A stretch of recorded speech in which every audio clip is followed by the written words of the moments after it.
সেই আলিল চিয়া এইসব চাষি মানুষ সব ফসল আবাদ করেছে, কি হবে তার ঠিক নেই। হ্যাঁ, চাষি পয়সা ঠিক মতন পাবে কিনা। হ্যাঁ হ্যাঁ, বলো আলিল চা, তোমার ওটা কি মেশানো হচ্ছে? এতে আলুর ডাইতেন M45, দোয়াতে ডাইতেন M45। ওটা উপকারিতা বলো। এর উপকারিতা ওই গাছের ঝলসা পচা নাবি ধসা রোধ প্রতিরোধ করবে, আর পচলা লাগবে না। আর এই পোলতার মাঠে আলু কিরকম হয়? ও পোলতার মাঠে আলু তোমার কারো 6 কানা 7 কানা 8 কানা অবধি হয়। বস্তা কাটায় 50 কেজি বস্তা। আর পোলতে সবথেকে ভালো চাষ কি হয়? ভালো চাষ এখন ধরো লঙ্কা হয়।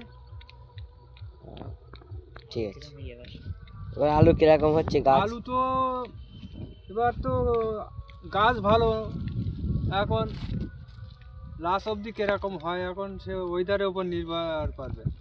হ্যাঁ, কি হবে এবার মনে হচ্ছে ভালো হবে? এবার আলু ফলন তো ভালো হবে, কিন্তু দামে কি পাওয়া যাবে না পাওয়া যাবে সেটা সামনে উপরওয়ালাই জানে। হ্যাঁ, আর তোমাদের চাষিদের অসুবিধাটা বলে দাও। চাষিদের অসুবিধে আর কি, ওই এখন সব নিত্য নতুন পয়জন পাতি উঠিছে, সব কিছু পয়জানে কাজ হয়, কিছু পয়জানে কাজ হয় না, এই করি চাষিরা সব লুজার। হ্যাঁ, সরকার যেমন চিটিং পাস হয়েছে, কোম্পানিও এরকম চিটিং পাস হয়েছে, চাষিরা। ঠিক আছে, তাহলে আজকে এই পর্যন্তই শেষ।